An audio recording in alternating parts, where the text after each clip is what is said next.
Hello everyone, welcome to Okul India के सबसे affordable learning platform में आप सभी लोगों का एक बार फिर से बहुत बहुत स्वागत है। सी सेट रिविजन थ्रू पीवाईक्यूज़ की हमारी जो ये सीरीज़ चल रही है, इस सीरीज़ के हम लोग 8th डे में 8वें दिन आज पहुंच चुके हैं।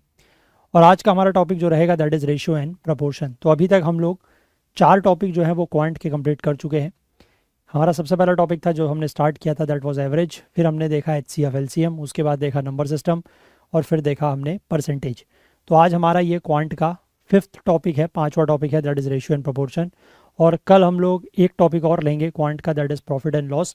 और उसके बाद फिर हम लोग चलेंगे अपने रीजनिंग की तरफ।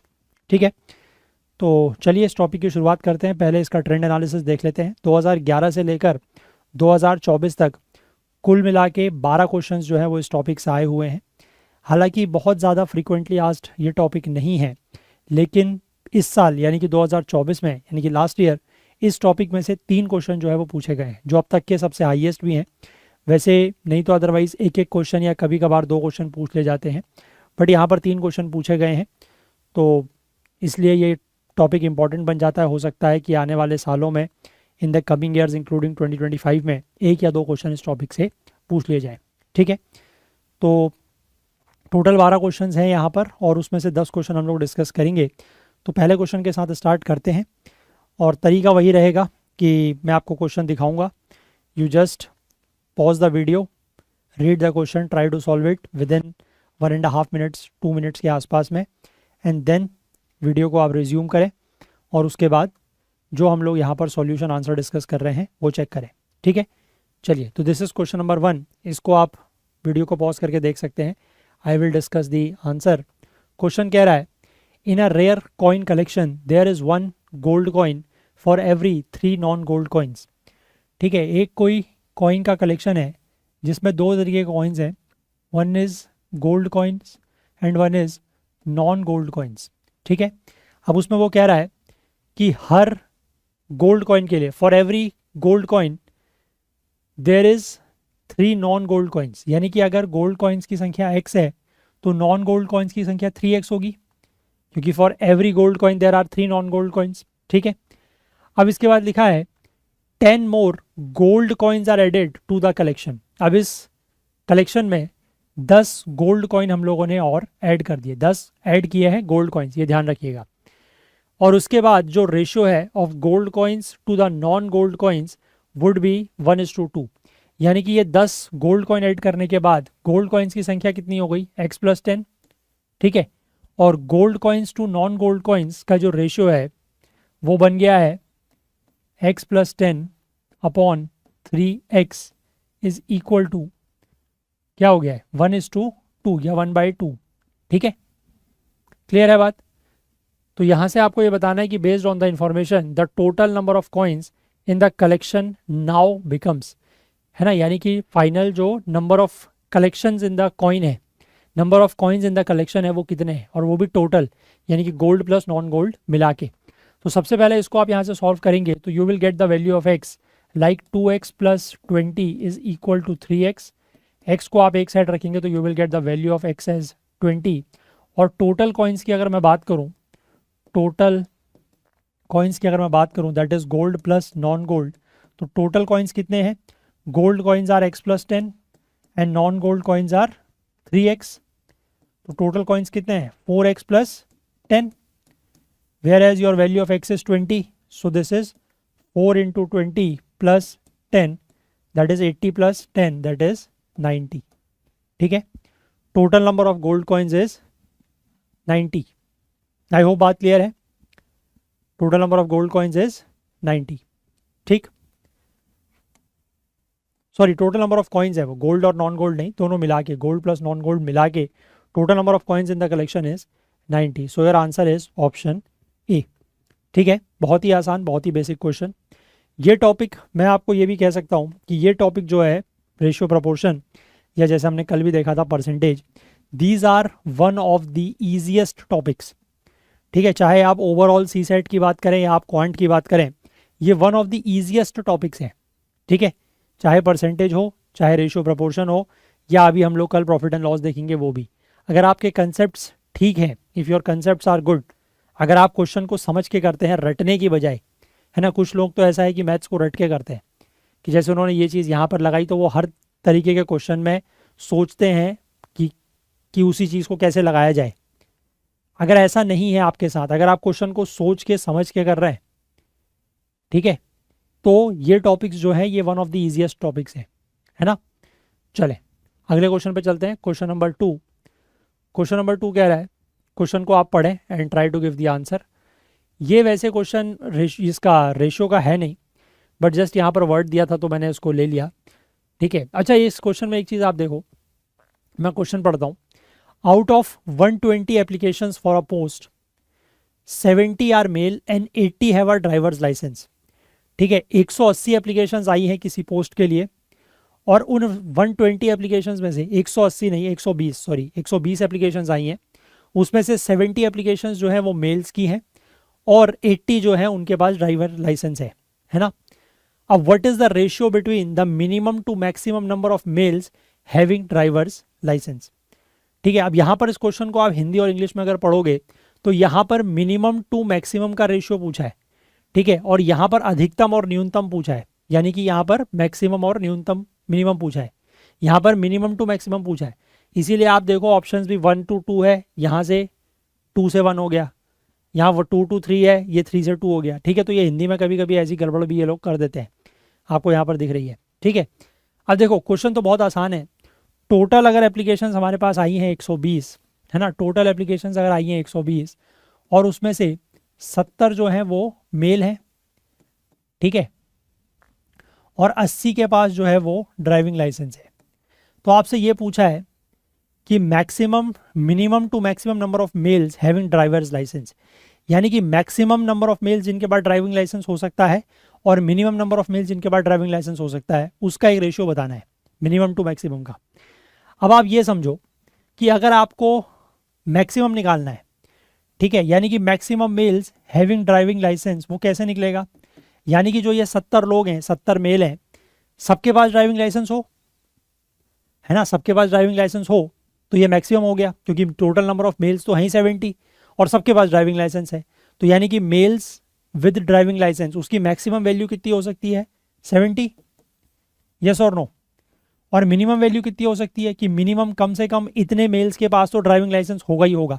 वो कैसे पता लगाओगे, देखो लेट से ये जो 120 टोटल एप्लीकेशंस है ना, इनमें से 80 ड्राइविंग लाइसेंस जो है, 80 के पास ड्राइविंग लाइसेंस है, ठीक है, 80 के पास ड्राइविंग लाइसेंस है ना। तो आप ये मान के चलो कि जो बाकी बचे हुए 70 तो मेल हैं इन 120 में से, और बाकी 50 जो हैं उनको मैं फीमेल्स नहीं कह रहा क्योंकि इन्होंने मेल्स के आगे कुछ लिखा नहीं है, तो लेट से नॉन मेल्स कह लो, है ना। आपको मेल्स का मिनिमम नंबर निकालना है जिनके पास ड्राइविंग लाइसेंस है।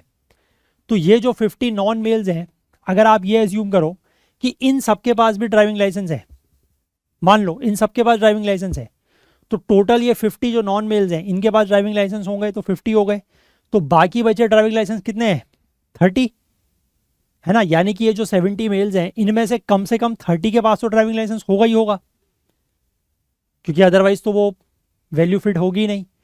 क्योंकि टोटल अगर 120 है, 70 मेल हैं, 50 नॉन मेल हैं और 80 ड्राइविंग लाइसेंस है, तो कम से कम अगर ये 50 के 50 जो नॉन मेल्स हैं इनके पास ड्राइविंग लाइसेंस है भी, है ना, 50 के 50 के पास, तो फिर भी 30 ड्राइविंग लाइसेंस बच रहे हैं। अब वो 30 ड्राइविंग लाइसेंस इन 30 मेल के पास ही होंगे, यानी कि minimum number of males having driving licence is 30।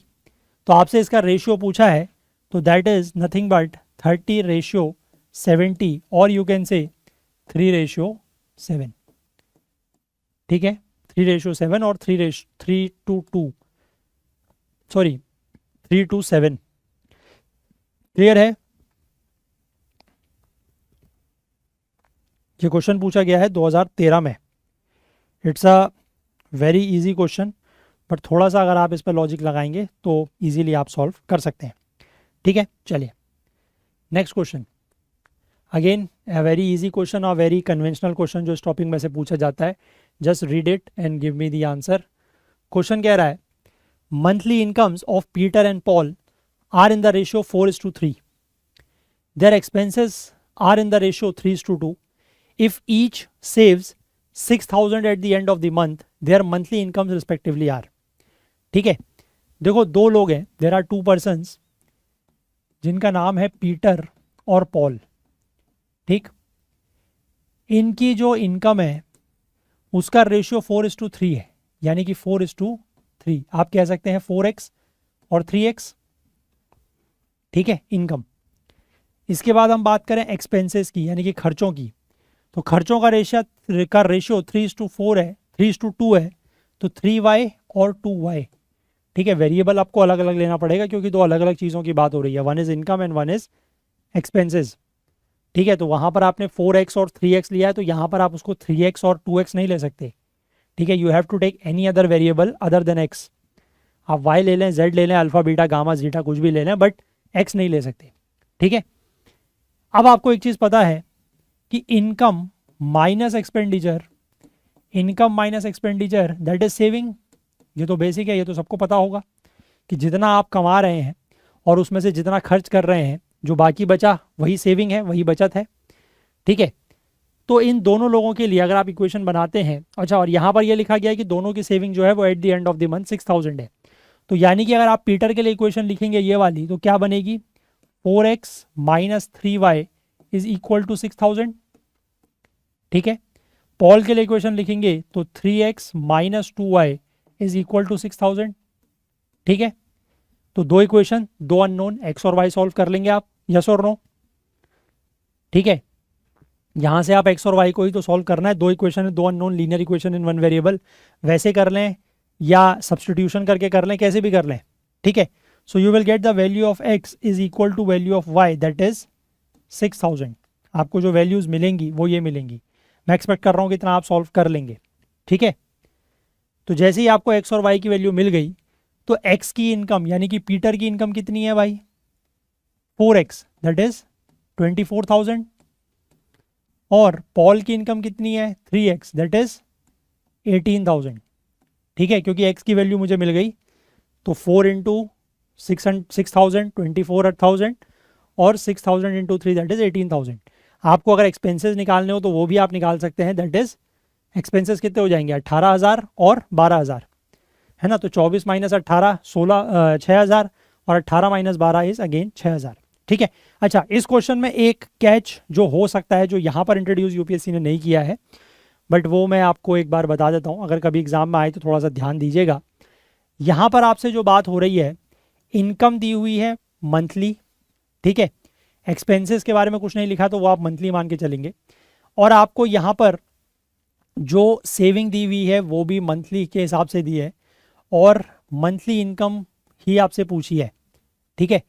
कहीं पर आप क्वेश्चन में ये ध्यान देना कि कभी अगर क्वेश्चन को यूपीएससी घुमाने की चाहे, वैसे तो इस क्वेश्चन में ऐसा और कुछ घुमाने के लिए है नहीं, लेकिन अगर थोड़ा सा कॉम्प्लिकेटेड बनाना चाहे तो वो कहीं पर हो सकता है कि जो सेविंग्स है वो आपको मंथली ना देके वो एनुअल सेविंग दे दे, ठीक है। लेट से कि 6,000 रुपये eight the end of the month save करने की बजाय वो अगर आपको लिख के दे दे कि they save 72,000 at the end of the year, ठीक है। बाकी सब चीज़ें मंथली दी है, मंथली ही इनकम पूछी है, लेकिन आपको सेविंग्स दे दी गई 72,000 रुपये एनुअल सेविंग। तो वहाँ पर आपको ध्यान रखना पड़ेगा कि जब आप यहाँ पर इक्वेशन रख रहे हैं, क्योंकि ये सब कुछ मंथली चल रहा है, तो ये भी आपको मंथली सेविंग ही रखनी है। तो 72,000 डिवाइडेड बाय 12, ठीक है। तो आप इसको 6,000 इस तरीके से रखेंगे, ठीक है। ये चीज़ ध्यान रखिएगा कि आपको सारी चीज़ें जो हैं वो आइदर मंथली दी हो या एनुअली दी हो, है ना। और अगर कुछ नहीं दिया हुआ है उसके अकॉर्डिंग तो प्लीज़ उसको पहले कन्वर्ट कर लें, अदरवाइज क्वेश्चन गलत हो जाएगा। क्लियर है। चले question number 4, again a very easy question, 2016। Question को रीड करें, try to give me the answer. Question कह रहा है the total emoluments of two persons are same, but one gets allowances to the extent of 65% of his basic pay and the other gets allowances to the extent of 80% of his basic pay. The ratio of the basic pay of the former to the basic pay of the letter is, ठीक है। यानी कि दो लोग हैं, उनकी अगर basic पे या बेसिक क्या लिखा हुआ है, बेसिक पे अगर x है और y है, ठीक है। इनको जो अलाउंसेस मिल रहे हैं, इसको जो अलाउंसेस मिल रहे हैं, पहले वाले की जिसकी बेसिक सैलरी x है उसको अलाउंसेस मिल रहे हैं 65% of his basic salary. 65% of x मतलब 0.65x, यहाँ पर परसेंटेज का यूज़ हुआ ना, इसीलिए मैं कह रहा था कि ये जितने भी टॉपिक्स हैं ये सब आपस में एक दूसरे से कनेक्टेड है। परसेंटेज, रेशियो प्रोपोर्शन और प्रॉफिट लॉस, ये सब यहाँ पर यूज़ हुआ ना परसेंटेज का। सिमिलरली जो दूसरा पर्सन है जिसकी बेसिक पे वाई है, उसको 80% ऑफ इस बेसिक पे जो है वो अलाउंस मिलता है, तो उसको अलाउंस कितना मिलेगा? 0.8 वाई। ठीक है। अब अगर हम बात करें इनको जो टोटल पैसा मिल रहा है या जो टोटल एमोल्यूमेंट्स मिल रहे हैं वो कितने होंगे? बेसिक पे प्लस अलाउंसेस, यानी कि x plus 0.65x, that is nothing but 1.65x। मैं डायरेक्ट लिख रहा हूँ। ठीक है। सिमिलरली ये जो y वाला है इसको कितने मिल जाएंगे? y plus 0.8y, that is 1.8y। तो आपसे क्या पूछा है? आपसे पूछा है the ratio of the basic pay of the former to the basic pay of the latter, यानी कि basic pay of the former to the basic pay of the latter, यानी कि you are being asked x by y का ratio. तो x by y आपको यहाँ से निकालना है, तो that is nothing but 1.8 divided by 1.65। ठीक है। यहाँ से आप डेसिमल हटाएंगे, नीचे एक डेसिमल के बाद दो हैं, दो डिजिट्स हैं, यहाँ पर एक है तो यहाँ एक जीरो लग जाएगा। Then just divided by 5 you get 33, divided by 5 you get 36, divided by 3 you get 11, and divided by 3 you get 12. So your answer is 12:11. This is the basic pay. This is the ratio of basic pays, 12:11. ठीक है। Questions में आप देख सकते हैं कि ना तो कोई बहुत ज़्यादा कैलकुलेशंस हैं और ना कोई बहुत भारी भरकम कंसेप्ट्स हैं। Very basic questions. ठीक है। चले next question, question number 5। Question number 5 क्या कह रहा है देख सकते हैं आप। Just read it and try to give me the answer. Question कह रहा है the ratio of a 2 digit natural number to a number formed by reversing its digits is 4:7। The number of such pairs is.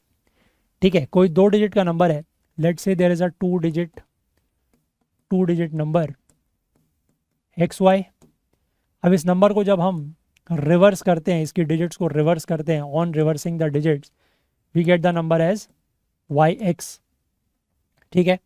अब वो कह रहा है कि जब हम इनका रेशियो लेते हैं, नंबर और नंबर की जब डिजिट्स को रिवर्स करके उनका रेशियो लेते हैं, the ratio is 4:7। That is, इसको हम रिप्रेजेंट कैसे करेंगे मैथमेटिकली आपको पता ही है, 10x plus y divided by 10y plus x। ठीक है। Is equal to 4/7। यहाँ से आप x और y में कुछ रिलेशन निकालें सो दैट आप पेयर्स बना सकें। You will have 70x plus 7y is equal to 40y plus 4x। ठीक है। इसको इधर लाएंगे, दिस विल बिकम 66x, और इसको उधर ले जाएंगे, that will become 33y। So you will have y is equal to 2x। ठीक है। ये आपका x और y में रिलेशन आ गया। अब आपको जो नंबर ऑफ बनाने हैं वो नंबर क्या क्या हो सकते हैं? लेट्स से 12, 24, मतलब जो यूनिट डिजिट है y is the unit digit, जो ओरिजिनल नंबर है उसमें y यूनिट डिजिट है, और x is the tenth digit. तो यूनिट डिजिट जो है वो x डिजिट की, सॉरी टेंथ डिजिट की ट्वाइस है। तो नंबर कैन बी 12, 24, 36, 48। ठीक है। लेकिन आपसे पेयर्स पूछे, तो इसका साथ जो पेयर बनेगा दैट इज दिस, इसके साथ जो पेयर बनेगा दैट इज दिस, रिवर्स करके इसके साथ जो पेयर बनेगा वो ये है, और इसके साथ जो पेयर बनेगा वो ये है। तो ये आपके पेयर्स हो गए, 1 पेयर, 2 पेयर, 3 पेयर, 4 पेयर। ठीक है। उल्टा नहीं करना है, ध्यान रखना, उल्टा नहीं करना है। आप ये नहीं कह सकते कि जो नंबर है वो ये है, नंबर ये नहीं है, क्योंकि रेशियो दिस बाय दिस का रेशियो होगा, है ना, 12:21, then only it will become 4/7। अगर आप इसको उल्टा कर देंगे रेशियो तो वो 7/4 हो जाएगा, वो वैलिड नहीं है। आपसे इसीलिए पेयर्स पूछे हैं, तो ये पेयर हो गए। ठीक है। And how many pairs? 4 such pairs. Clear है? I hope everything is okay.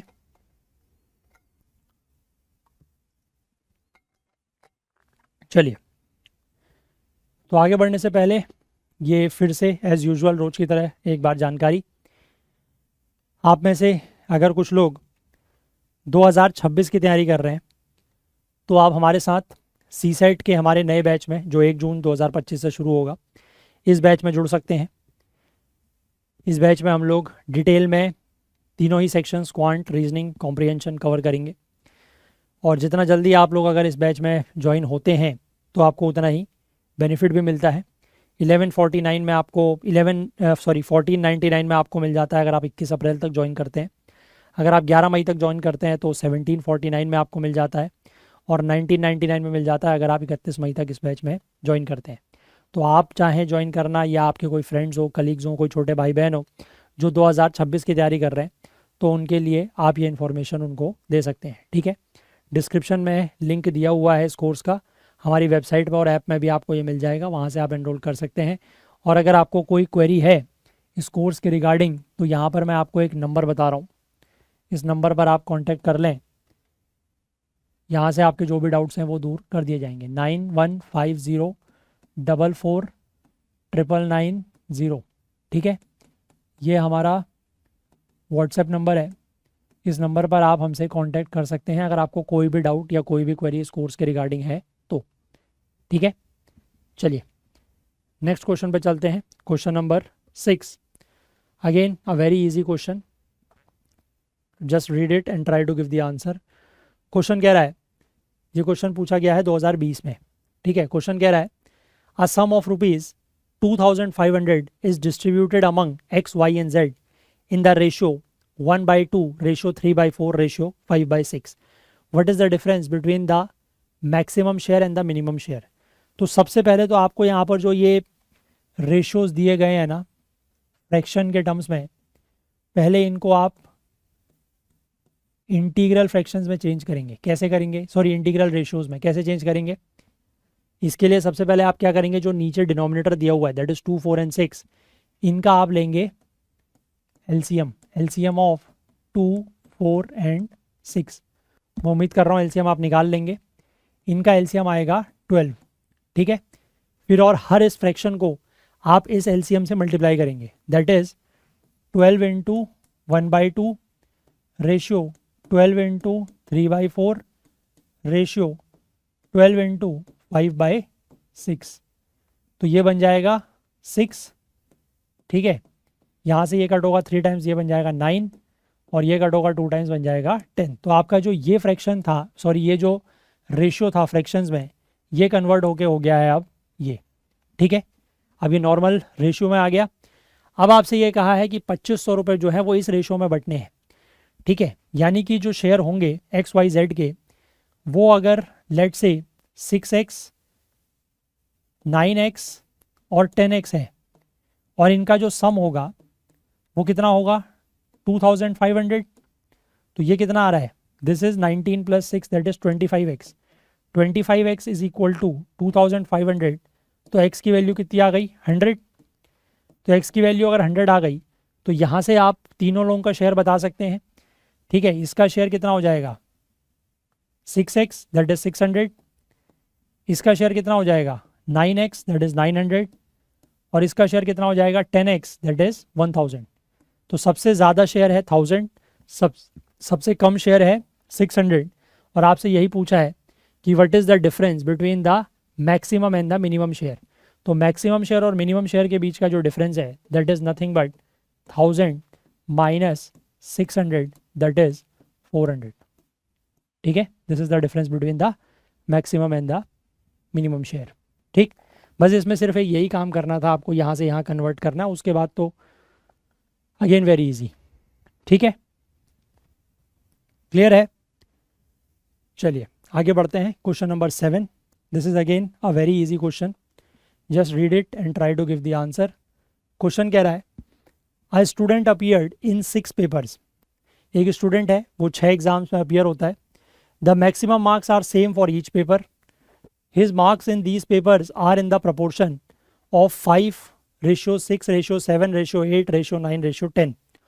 Overall he scored 60%। Overall जितने भी उसका मतलब एग्जाम हुआ है जिसमें 6 पेपर हुए हैं, ओवरऑल उसके 60% मार्क्स आए हैं। In how many number of papers did he score less than 60% of the maximum marks. ठीक है, लेट से हर पेपर के maximum marks of each paper है ना, ईच एग्जाम या ईच पेपर का जो मैक्सिमम मार्क्स है लेट से 100 है। ठीक है, तो टोटल मैक्सिमम मार्क्स कितने हो गए, क्योंकि वो 6 पेपर में अपीयर हुआ है तो total maximum marks would be 600। उसको जो मार्क्स मिले हैं ओवरऑल, ठीक है, ओवरऑल जो उसको मार्क्स मिले हैं वो कितना मिला है 60%, that is 60% of total marks that is 600। तो कितना हो गया, या आई एक्सपेक्ट कि आप सॉल्व कर लेंगे, यू विल गेट 360। ठीक है, यानी कि उसके जो टोटल मार्क्स आए हैं इन 6 पेपर्स में वो 360 हैं, और मार्क्स उसके आए हैं उसमें, ठीक है, 5:6, 7, 8, 9 और 10। ठीक है, यानी कि 5x, 6x, 7x, 8x, 9x और 10x, और इन सब का जो सम होगा that will be equal to how much 360। आप इनका सम करेंगे you will get 45x। 45x is equal to 360, and from here you will get the value of x as 360 divided by 45, this will be 8। तो x की value आ गई 8। तो अब इसके हर paper में जो मार्क्स हैं वो आपको यहाँ से पता लग जाएंगे, दैट इज़ 5x। तो 5x मतलब 5 × 8 दैट इज़ 40 मार्क्स। इसमें हो गए 48, इसमें हो गए 56, इसमें हो गए 64, इसमें हो गए 72 और इसमें हो गए 80। ठीक है, और हर पेपर के मैक्सिमम मार्क्स कितने थे 100। तो हर पेपर में 60% का मतलब है कि हर पेपर में मतलब कितने पेपर में 60% से कम आए हैं। तो 60% का मतलब है जब एक पेपर 100 नंबर का है तो उसमें 60% मतलब 60 नंबर हो गए। तो 60% से कम कितने पेपर में आए हैं 3 पेपरों में। ठीक है, बाकी तो 64, 72, 80 ये तो 60% से ज़्यादा है, लेकिन 40, 48 और 56 these are less than 60%। So in three papers he got less than 60%. So your answer becomes option B, that is 3। ठीक है, 2021 का क्वेश्चन, और मैं कहूँगा बहुत ही बेसिक क्वेश्चन, बस सिर्फ और सिर्फ आपको अपने कंसेप्ट्स सही रखने हैं। ठीक है, चलिए इसके बाद हमारे पास 3 क्वेश्चन और हैं, और वो तीनों ही क्वेश्चन 2024 के हैं। ठीक है, सबसे पहला क्वेश्चन जो है ये, इसको आप रीड करें and try to give me the answer. इस क्वेश्चन को कहा जाता है कंपाउंड पार्टनरशिप। ठीक है, पार्टनरशिप का क्वेश्चन है ये, और उसमें भी कंपाउंड पार्टनरशिप। ठीक है, कंपाउंड पार्टनरशिप क्यों है ये वो भी आपको मैं क्वेश्चन के साथ साथ बताऊंगा। सबसे पहले क्वेश्चन पढ़िए, 2 persons P and Q enter into a business. 2 लोग हैं P और Q, ये एक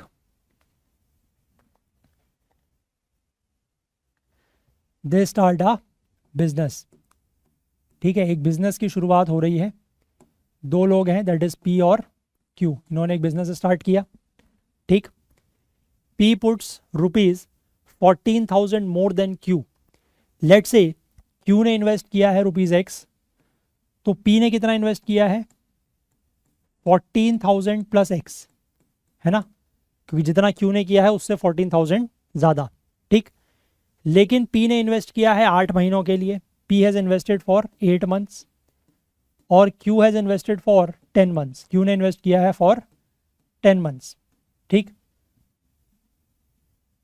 अब उसके बाद कह रहा है if P's share is 400 more than Q's share. जो टोटल प्रॉफिट इनका हो रहा है 2,000 रुपये का, उसमें से P का शेयर जो है वो Q के शेयर से 400 रुपये ज़्यादा है। ठीक है, यानी कि यहाँ से बिजनेस इन्होंने कुछ टाइम के लिए किया, उसके बाद इनको प्रॉफिट हुआ, टोटल प्रॉफिट हुआ 2,000 रुपये का, उसमें से P का शेयर और Q का शेयर, ठीक है, P का शेयर जो है वो Q के शेयर से 400 रुपये ज़्यादा है। ठीक, अब इसको आप यहाँ से अगर डायरेक्ट कर सकते हैं तो वेल एंड गुड है ना, ये 1200 और 800 हो जाएगा। अदरवाइज़ अगर आप नहीं कर सकते हैं तो आप वहाँ पर इक्वेशंस लेट कर लें कि P का शेयर इज़ लेट से X, है ना, या Y मान लें, Q का शेयर इज़ लेट से Z। प्रॉफिट मतलब प्रॉफिट में जो शेयर है, तो दोनों का प्रॉफिट मिला के that is Y plus Z is equal to 2000, और this that is Y is Z plus 400। तो वहाँ से 2 इक्वेशन 2 अननोन बनेंगे, वहाँ से भी ये वैल्यूज़ आ जाएंगी, बट अगर आप डायरेक्टली लिख सकते हैं तो भी ठीक है। अब आप पर यहाँ से ये पूछा है कि what is the capital contributed bye P ने कुल मिला के कितना कैपिटल कंट्रीब्यूट किया था। ठीक है, अब पहली बात तो यहाँ पर मैं आपको ये बताता हूँ कि ये कंपाउंड पार्टनरशिप क्यों है। कंपाउंड पार्टनरशिप इसलिए है क्योंकि जो टाइम ड्यूरेशन इन्वॉल्व है वो दोनों लोगों का अलग अलग है। ठीक है, एक ने 8 महीने के लिए पैसा जमा किया है या इन्वेस्ट किया है और एक ने 10 महीने के लिए पैसा इन्वेस्ट किया है। ठीक है, जब भी इस तरीके का इन्वेस्टमेंट होता है कि टाइम ड्यूरेशन दोनों का अलग अलग होगा, then it becomes the question of compound partnership. ठीक है, और दूसरी चीज़ आपको ये ध्यान रखनी है, इन क्वेश्चन का सिर्फ और सिर्फ एक ही कंसेप्ट है कि जो रेशियो होता है, ठीक है, रेशियो जो होता है, ratio of profit is equal to the ratio of investment.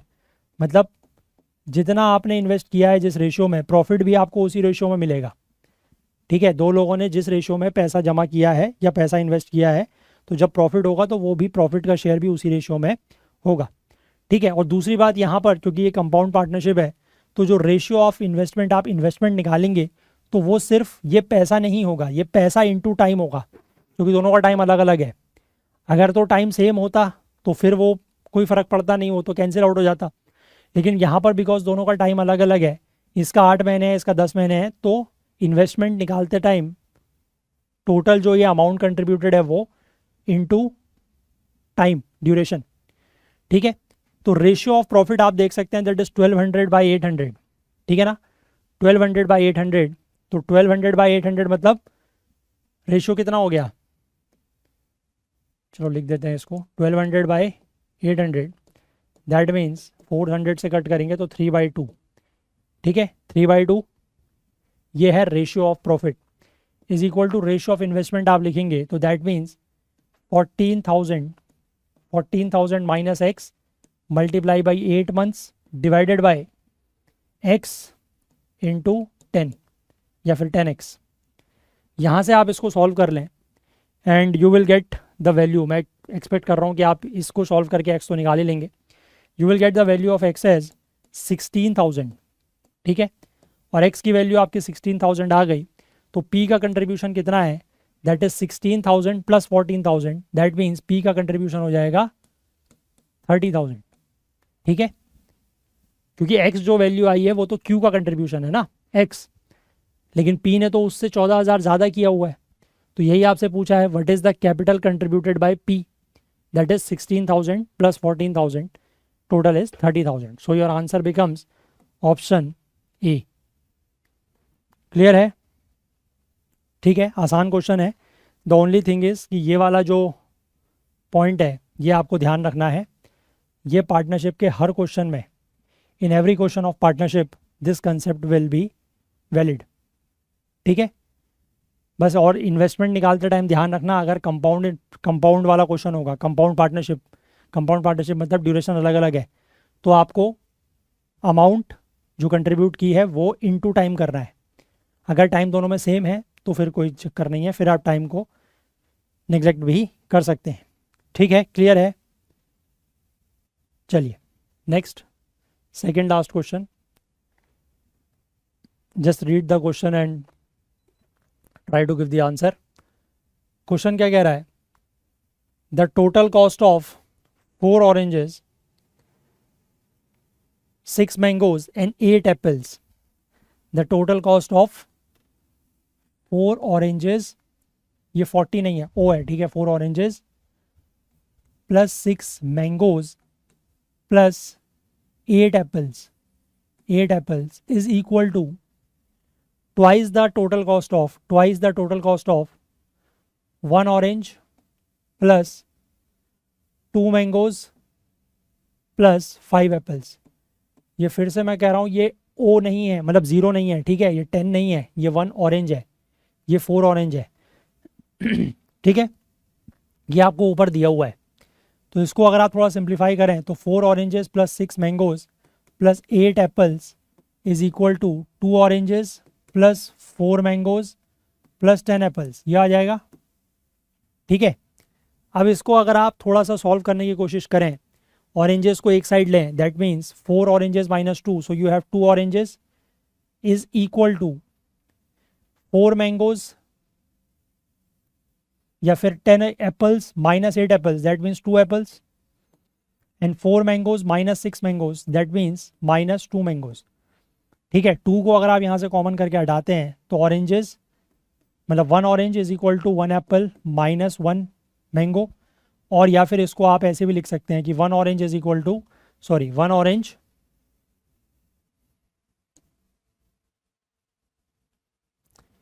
Orange plus 1 mango is equal to 1 apple. ठीक है, सिंप्लीफाई करके आपने इतना लिख लिया। अब क्वेश्चन क्या कह रहा है, मतलब दो स्टेटमेंट दिए हैं, दोनों चेक करनी है कौन सी सही है कौन सी नहीं है। First statement is the total cost of 3 oranges plus 5 mangoes plus 9 apples. क्या इसकी cost total cost of 4 oranges plus 6 mangoes plus 8 apples के बराबर है या नहीं है। ठीक है, तो यहाँ से आप ऑरेंज की जगह अगर a माइनस एम रखते हैं, यानी कि एप्पल माइनस ये रखते हैं, तो 3a माइनस 3m, तो 3a plus 9a that becomes 12a, और 5m minus 3m that becomes 2m। तो ये वाली साइड तो ये आ रही है वैल्यू। इसको चेक करते हैं again, 4a plus 12a that becomes 4a plus 8a that becomes 12a, and 6m minus 4m that becomes again 2m। ठीक है, तो ये भी सेम आ रही है, 12a प्लस 2m और 12a प्लस 2m, यानी कि ये दोनों बराबर हैं। So according to this the first statement is correct. और सेकंड स्टेटमेंट क्या कह रहा है, the total cost of 1 orange and 1 mango is equal to the cost of 1 apple. वो हम ऑलरेडी निकाल चुके हैं। 1 ऑरेंज प्लस 1 मैंगो की cost, total cost of 1 orange and 1 mango is equal to total cost of 1 apple. ये already हम निकाल चुके हैं, तो ये तो ऑलरेडी करेक्ट है। ठीक है, क्लियर है। So your answer is both are correct, that is A and B. ठीक है, इज इट ओके। चलिए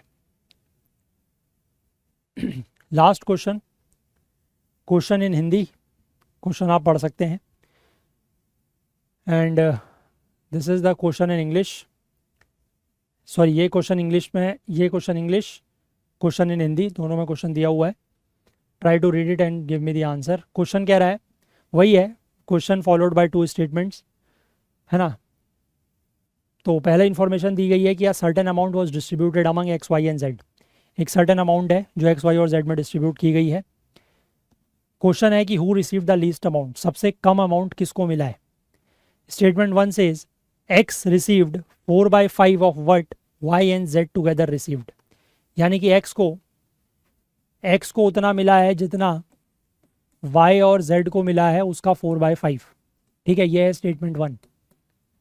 और स्टेटमेंट 2 कह रहा है कि वाई को उतना मिला है जितना एक्स और जेड को मिला है टुगेदर उसका 2/7। स्टेटमेंट 2 कह रहा है कि वाई को मिला है एक्स प्लस जेड का 2/7। क्वेश्चन ध्यान रखिएगा, क्वेश्चन है हु गॉट द लीस्ट, सबसे कम किसको मिला है।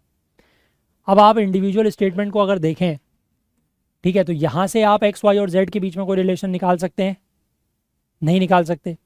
सिमिलरली यहाँ से आप एक्स वाई और जेड के बीच में कोई रिलेशन निकाल सकते हैं, नहीं निकाल सकते। बट अगर आप इनको कंबाइन करने की कोशिश करें, ठीक है, तो लेट से यहाँ से यू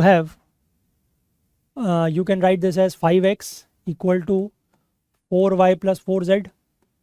ठीक है, और यहाँ से you can write this as 7y equal to 2x plus 2z। ठीक है, मैं कंबाइन करके चल रहा हूँ दोनों को साथ में लेके।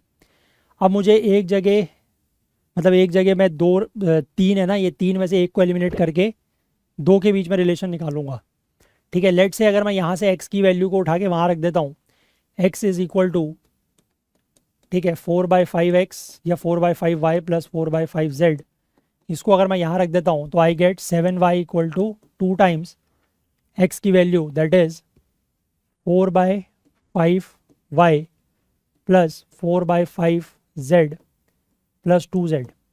ठीक है, यहाँ से सॉल्व करते हैं, this becomes 8y plus 8z plus नीचे 5 है, एलसीएम लेंगे तो इट विल बिकम 10z, और ये 5 को उठा के इधर ले जाएंगे तो 35y। ठीक है, 35y minus 8y is equal to 27y is equal to 18z। ठीक है, तो यहाँ से अगर मैं y बाई जेड का रेशियो ले रहा हूँ, y by z that is 10/27, और you can say less than 1। So you can say y is less than z। यहाँ से हमें एक रिलेशन ये मिल गया कि y is less than z। ठीक है। सिमिलरली अगर अब मेरे पास y और z का रिलेशन तो आ गया है, अब या तो मैं x और z का रिलेशन निकाल लूँ या x और y का निकाल लूँ। ठीक है। अगर मैं y की इस वैल्यू को उठा के यहाँ रखता हूँ, ठीक है, तो x बराबर या 5x बराबर 4y, 4 times of y, y is 2/7x plus 2/7z plus 4z। ठीक है। तो this becomes 8x plus 8z plus 7 का एलसीएम लेंगे तो 28z, और ये 7 इधर जाएगा तो दिस विल बिकम 35x। ठीक है। तो this will become again 27x is equal to 36z. So from here if I do x by z, I will get x by z 36 by 27, 36 by 27, that means greater than 1, or you can say x is greater than z. ठीक है। तो x is greater than z and y is less than z, इन दोनों को आप combine करोगे तो you will have x is greater than z is less than, मतलब x is greater than z is greater than y। ठीक है। x is greater than z and y is less than z। तो यानी कि इन दोनों equation को combine करके you got this that y got the least amount. सबसे ज़्यादा अमाउंट मिली है x को, दूसरे नंबर पर z को, और तीसरे नंबर पर y को। तो दोनों को कंबाइन करके यही आंसर आ रहा है, बट अदरवाइज नहीं आ रहा है। ठीक है।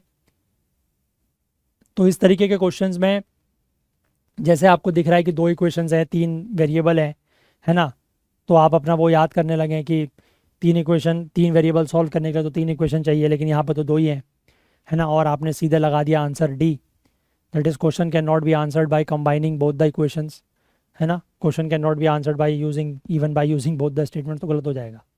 ठीक है। थोड़ा सा लॉजिक के साथ चलें, ट्राई टू सॉल्व समथिंग, क्योंकि आपको यहाँ पर एग्जैक्ट वैल्यूज़ नहीं निकालनी है। You don't have to find out the exact values, आपको इस तरीके के रिलेशंस निकालने हैं, और रिलेशंस अगर आपके निकल जाते हैं तो you can tell who got the least and who got the highest. आपसे एग्जैक्ट पूछा नहीं है कि किसको कितना अमाउंट मिल रहा है। ठीक है। आई होप क्लियर है बात। चलिए, तो यही आज के 10 क्वेश्चन थे जो हमें डिस्कस करने थे। नंबर सिस्टम, परसेंटेज और ये रेशियो प्रपोर्शन, इन तीनों की पीडीएफ्स मुझे आपको शेयर करनी है।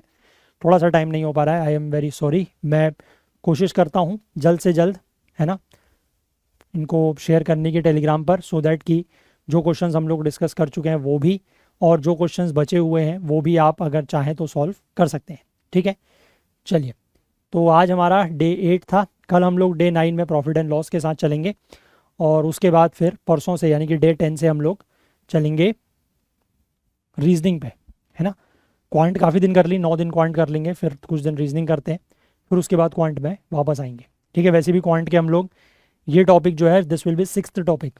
इसके बाद हमारे पास क्वांट में जो टॉपिक्स बचेंगे दैट विल बी लाइक, है ना, स्पीड, टाइम एंड डिस्टेंस हो गया, टाइम एंड वर्क हो गया, है ना, मिक्सचर एलिगेशन हो गया, और आपका ये हो गया प्रॉफिट एंड प्रोबेबिलिटी हो गया। प्रोबेबिलिटी के वैसे तो क्वेश्चन बहुत ही कम है, और आपका परम्यूटेशन कॉम्बिनेशन हो गया।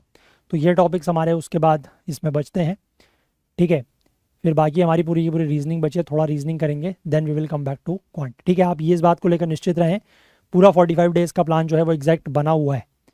ठीक है। सारे टॉपिक्स, सारे उसमें चैप्टर्स कवर होंगे, क्वांट के भी और रीजनिंग के भी, कुछ भी नहीं छूटेगा। वो पूरा प्लान मैंने ऑलरेडी बनाया हुआ है। ठीक है। तो उसको लेकर आप टेंशन ना लें, और किस टॉपिक पे कितने क्वेश्चंस डिस्कस कर रहे हैं और कितने लगभग दिन लगेंगे हर टॉपिक पे, वो भी मैंने ऑलरेडी डिसाइड किया हुआ है। ठीक है। तो आप उसको लेकर बिल्कुल भी टेंशन ना लें, पूरा आपका 45 दिन में सारे टॉपिक जो है वो कवर किए जाएंगे। ऐसा नहीं होगा कि लास्ट में आपसे ये कह दिया गया कि यार 45 दिन पूरे हो गए, हमारे 2 टॉपिक बच गए, 3 टॉपिक बच गए, ये आप खुद से कर लेना, ऐसा नहीं होगा। ठीक है। चलिए, तो थोड़ा सा इस टॉपिक को आप लोग पढ़ के आएँ, profit and loss, again a very easy topic from the quant, और कल को आपसे मुलाकात होगी। तब तक के लिए अपना बहुत बहुत ध्यान रखें, है ना। और वीडियोस को मैंने आपसे फिर से कहूँगा कि अगर आपको पसंद आ रही है तो प्लीज़ लाइक ज़रूर करें, ज़्यादा से ज़्यादा शेयर करें, और अपने जो भी फीडबैक्स हैं या कमेंट्स वगैरह आप यूट्यूब के नीचे ही वीडियो के कमेंट सेक्शन में ज़रूर मेंशन करें। कुछ फीडबैक देना चाहते हैं, सजेशन देना चाहते हैं, वो भी ज़रूर बताएं, है ना। चलिए, तो मिलते हैं कल को, तब तक के लिए अपना ध्यान रखें। Please do take care of yourself. Thank you, have a nice day, bye bye.